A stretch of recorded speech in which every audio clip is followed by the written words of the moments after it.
Hello दोस्तों, आज मैं आपको अनुपात समानुपात का क्वेश्चन बताऊंगा। ये पार्ट 2 है। ठीक है, पहला क्वेश्चन देख लेते हैं। दो संख्याओं का अनुपात 2:3 है। यदि इनका गुणनफल 96 है तो संख्या बताइए। ठीक है, तो सबसे पहले हम लोग क्या करेंगे, दो संख्याओं का अनुपात। पहली संख्या कितनी है दोस्तों, 2 है।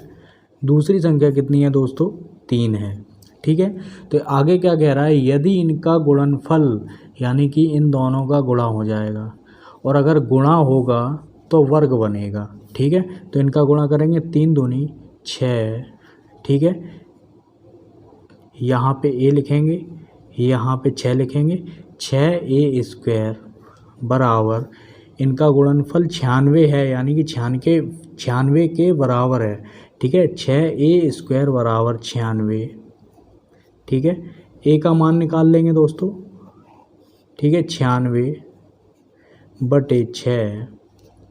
ठीक है, 6 एकम 6 और 6 छिंगे 36, तो ए बराबर 4 आ गया।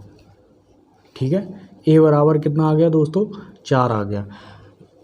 इतना आ गया। अब ये जो 4 है, इसमें आगे क्या पूछा गया है कि बड़ी संख्या बताइए। ठीक है, इसमें बड़ा कौन सा है दोस्तों, बड़ी संख्या ये, छोटी संख्या ये है, तो दूसरी संख्या जो है बड़ी है। ठीक है, तो दूसरी संख्या बड़ी है तो कितना हो जाएगा, 3 गुणे ये वाला 3 गुणे जो ये 4 आया था, 4 तिया 12, तो बड़ी संख्या कितनी हो जाएगी दोस्तों, 12 आ गई। ठीक है, दूसरा सवाल देख लेते हैं दोस्तों। दूसरा सवाल है, एक किसान के पास 2 गाय तथा कुछ मुर्गे हैं। सिर की संख्या 50 है। ठीक है, पैर 160 हैं, तो गायों की संख्या ज्ञात कीजिए। सबसे पहले हम लोग क्या करेंगे, समझेंगे कि गायों की संख्या निकालनी है, यानी कि गाय के पैर कितने होते हैं, 4 होते हैं। ठीक है, तो 4 के हिसाब से पहले समझ लेंगे, फिर हम लोग 2 पैरों वाले जानवरों की बात करेंगे, पहले 4 पैरों के जानवरों की बात करेंगे। ठीक है, सबसे पहले हम लोग लिख लेंगे सिर कितने हैं। यहाँ पर सिर हैं दोस्तों 50, पैर हैं कितने, 160। ठीक है, देखिए दोस्तों, जब हम लोगों को सिर पता चल के टोटल पॉपुलेशन जानवरों की कितनी होगी, 50 हो गई। ठीक है, इतना तो हम लोगों को समझ में आ गया। तो 4 गायों का यानी कि 4 पैरों वाले जानवरों का निकालेंगे तो क्या करेंगे, ये जो पैर हैं इनका आधा करेंगे, पैर को आधे करेंगे और उसमें से सिर घटा देंगे। ठीक है, तो सबसे पहले पैर के आधे किए यानी कि 2 का भाग दे दिया और उसमें से सिर को घटा दिया यानी कि 50 को घटा दिया। कितना आया दोस्तों, यहाँ पे आ गया 80 - 50 बराबर 80 में से 50 गए 30। ये कितना हो गया, 30 गाय हो गई, 30 गाय। ठीक है, 30 गाय हो गई। अब हम लोग यहाँ पे जब 30 गाय हो गई तो मुर्गे कितने हो गए दोस्तों, यहाँ पे मुर्गे हो गए 20।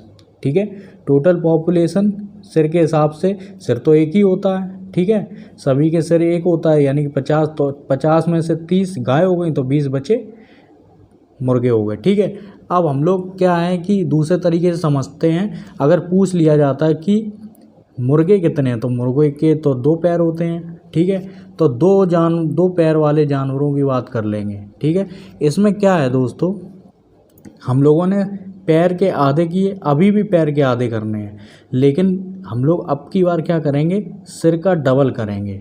ठीक है, तो 50 गुणे 2, हम लोग डायरेक्ट भी कर सकते हैं, लेकिन बस मैं तरीका बता रहा हूँ कि आपको अच्छे से समझ में आ जाए। मैं डायरेक्ट भी कर सकता हूँ कि 50 100 कर लेंगे, 50 गुणे 2 100 हो जाएगा। ठीक है, तो क्या करेंगे, 50 गुणे 2 और इसमें से क्या करेंगे दोस्तों, माइनस कितने करेंगे, पैर के आधे। ठीक है, 160/2। ठीक है, तो 50 गुणे 2 कितना हो गया, 100 हो गया, माइनस के 80 और घटा के बचा 20। ये हो गए आपके मुर्गे, ये आ गए। तीसरा सवाल देख लेते हैं दोस्तों। इस क्वेश्चन में दोस्तों कुछ धनराशि ABC में 4:5:7 में बांटें। यदि C को 4,200 रुपये मिले तो A का भाग ज्ञात करना है। ठीक है दोस्तों, तो इसमें क्या है, कुछ धनराशि ABC में 4:7 में बांटी गई हैं। ठीक है, तो A B और C लिख लेते हैं। ठीक है, यहाँ पे A का मान 4, ठीक है, बी का मान 5, ठीक है, और सी का मान 7। यहाँ पे क्या कह रहा है आगे कि यदि सी को 4200 रुपये मिले तो हम लोगों को सिर्फ सी से मतलब है, ठीक है ना, 4 और 5 से मतलब ही नहीं है अभी फ़िलहाल, जब तक यहाँ तक पूरा नहीं हो जाता है, ठीक है। तो सी को 4200 रुपये मिले यानी कि 7 से मतलब है, तो हम लोग क्या करेंगे 7A बराबर 4200, ए बराबर 4200 बटे 7, ठीक है। कितनी बार कटा, 7 6 42। ए का मान कितना आया दोस्तों, ए बराबर 600, ठीक है। जब ए का मान 600 आ गया तो ये वाला जो ए है यही पूछा गया है, ए का भाग बताइए। तो कितना हो गया ए का भाग, 4 बराबर ये वाला 4, वो सॉरी दोस्तों, ए बराबर 4 गुणे, ठीक है, 600, ठीक है। कितना हो गया, 4 6 24 और 0 0, ए का भाग आया 2400, ठीक है। ऐसे ही अगर बी का पूछा जाता तो हम लोग बी का मान निकाल लेते, सी का पूछा जाता तो सी का निकाल लेते, ठीक है दोस्तों। तो इसी तरीके से ए बी सी हम लोग निकाल सकते हैं, ठीक है। बी का मान निकालेंगे तो क्या करेंगे, बी का भाग निकालेंगे तो इसमें क्या, बी बराबर 5 गुणे 600 कर देंगे, जितना आएगा तो बी का मान निकल आएगा, ठीक है। चौथा क्वेश्चन देख लेते हैं दोस्तों। इस वाले सवाल में देखिए 4500 रुपये की धनराशि ए व बी में 2:3 में अगर बांटो तो बी का मान ज्ञात कीजिए, ठीक है। तो 4500 की कुल धनराशि है, ठीक है, उसे हमने ए और बी में बांट दिया, ठीक है। किस अनुपात में दोस्तों, ए और बी में बांटा, किस अनुपात में, 2:3 में, ठीक है। जब 2:3 में बांटेंगे तो देखिए दोस्तों, बांटेंगे तो हम लोग यहाँ पे जोड़ेंगे, ठीक है। तो कितना आएगा दोस्तों, 5, 3 और 2 5 हो गया, ठीक है। और ये जो 5 है किस तरीके से लिखेंगे, 5A बराबर ये जो 4500 है, ठीक है, 4500, ए का मान निकाल लेंगे 4500 बटे 5, ठीक है। तो 5 निम 45 यानी कि 900 आ गया। ए का मान कितना हो गया दोस्तों, 900, ठीक है।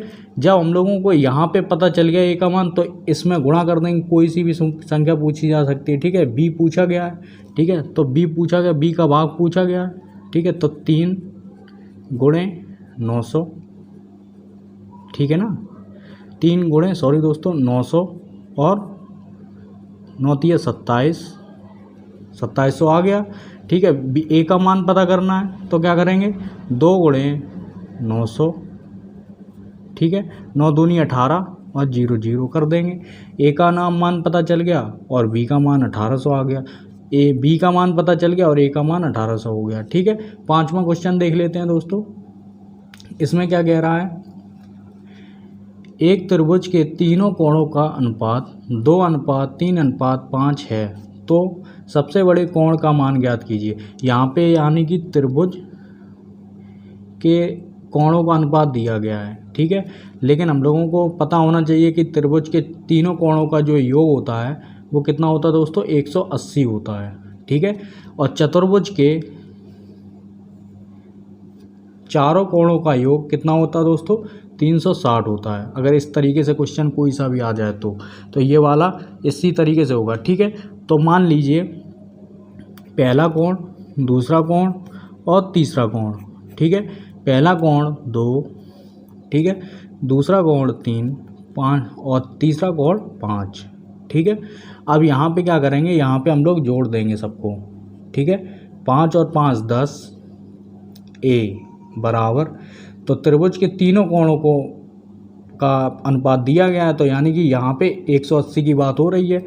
10 ए बराबर 180, ए बराबर 180 बटे 10, ये कट जाएगा तो यहाँ पे 18 आ गया, ठीक है। तो ए का मान कितना हो गया दोस्तों, 18 आ गया। अब हम लोगों से पूछा गया है सबसे बड़े कोण का मान ज्ञात करना है, यानी कि सबसे बड़ा कोण कौन सा है, ये वाला है 5, उससे छोटा ये है, सबसे छोटा कोण ये है। तो सबसे बड़ा कोण का मान ज्ञात करना है, तो यहाँ पे क्या है, बराबर, या फिर इसे ए बी सी मान सकते हैं, तो यहाँ पे सी भी लिख सकते हैं, ठीक है ना। तो इस तरीके से करेंगे और यहाँ पे सी लिख देंगे। और देखिए 5 गुणे 18, ठीक है ना, 5 गुणे 18 आ गया। तो इसमें कितना आ गया मान दोस्तों, 18 पंचे 90, यानी कि एक कोण सी का जो भाग है वो कितना हो गया, 90 डिग्री हो गया, ठीक है ना। यही हम लोगों का आंसर हो जाएगा, ठीक है। पूरा वीडियो देखने के लिए धन्यवाद।